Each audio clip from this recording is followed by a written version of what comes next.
Hello, everyone. So today is a case where we don't have a whole lot of information. I was thinking about putting it into a mini cases video, but I decided to do it on its own. So this will probably be a bit shorter than my usual videos, although they already are pretty short. Today we're talking about the case of Pauline Rourke, and the details of this case are actually incredibly sad once we get into it. Um, because there is at one point a daughter just kind of like looking back on the details and just hearing what she saw. It is just so sad. We don't have very many photos of Pauline, but with that being said, there are photos of her daughter now all grown up, and I don't know, it just hit me in the heart when I was doing my research. So I want to tell you guys about Pauline today. All the links I used for research are down below like always, and let's get into this video. So, Pauline was last seen in Fairfield, Maine on December 15th, 1976.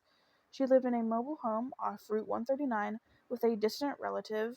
And just to note, some articles state this person was actually her boyfriend, and others say distant relative.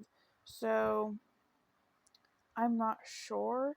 Because when we get into the details of this person, you're gonna be like, how does she not know this? So, I'm gonna say boyfriend, but a lot of articles also said distant relative. So, boyfriend Albert Cochran. Her daughter is 12-year-old Honey. At the time, she was 12 years old. She was the last person to see her, and she says that her mom and Albert argued the night before she disappeared. Honey says says that they often fought because he wanted Pauline to be his girlfriend. So there's like another thing. So it's like, are you the boyfriend or are you the distant relative? You're wanting her to be the girlfriend. It's just kind of weird. When Honey got up on the morning of her mom's disappearance, she saw her mom lying on her side of the bed, not moving. Honey assumed that she was asleep and kissed her on the head and left for school. When she came home that afternoon, Pauline was gone. She was never seen or heard from again. A couple days later, Honey's aunt came to pick her up and took her to live in Vermont. Honey believes her mom was probably already dead when she saw her that morning. She asked Albert about it multiple times, and he told her several different stories about what happened. And although she says that he told her several different stories, I didn't really see like the stories that he told her. Like no detail was really given. Pauline was scheduled to be questioned by police in connection with the murder of Janet Baxter, who had been killed in November. Albert did not know her, but he seemed obsessed with her murder after it happened, even taking Pauline and Honey to see the crime scene, which is just beyond foul and beyond creepy. Pauline told a relative that she was afraid Albert was involved in the murder, um, and she disappeared before the interview. So you can kind of see like where my mind is already going. Like she disappeared before this interview. She's already afraid that he had something to do with it. This dude is creepy to begin with, and she goes missing. You know where my mind is already at. When questioned, Albert never admitted to killing her, but said that he knew her body was in a well. Police checked several different wells without result. In 1964, 12 years before, Albert's family was murdered in Joliet, Illinois. He was separated from his wife Patricia Cochran at the time, and she lived with their 3 kids alone in an apartment. She was found strangled in her apartment. The children were all stabbed to death. The bodies were left in the bathtub. And Albert initially admitted to strangling his wife, but denied killing the kids. So,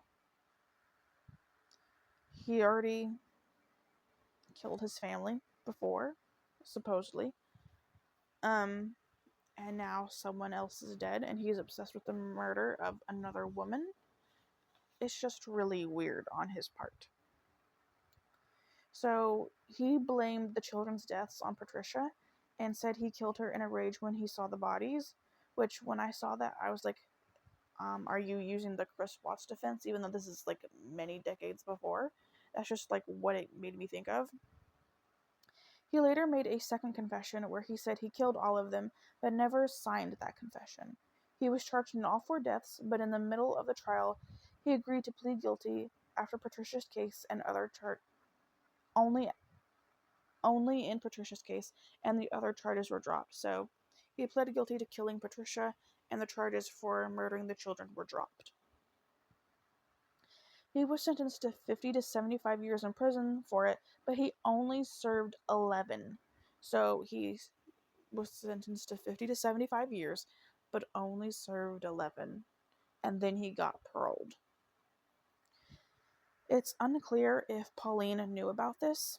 In 1999, he was convicted of Janet's murder and sentenced to life, and that is where he died. He died in prison in 2017 at the age of 79. He was never charged with Pauline's case, and her body has never been found. Foul play is suspected. Anybody with any information is urged to contact the Maine State Police Department at 207-624-7143. I 100% think that when they argued that night, he killed Pauline. And he probably left her body there to make it seem like nothing was wrong. And Honey didn't ask any questions. Or maybe he just didn't have time to do anything with the body. But knowing he did that to his family, and then he was so obsessed with that woman's murder, and then later on actually got sentenced and charged for her murder, I 100% think that he killed Pauline. And it's just disgusting to think that he got sentenced for Patricia's murder, was sentenced to 50 to 75 years, and got paroled after 11 years. If he hadn't gotten paroled after 11 years, he would have still been in prison. He would not have met Pauline, and I think Pauline would still be alive. If they had never let this man out, a man who murdered Patricia and her children, even if those charges were already dropped, it's believed that he murdered his entire family, and he only served 11 years for that.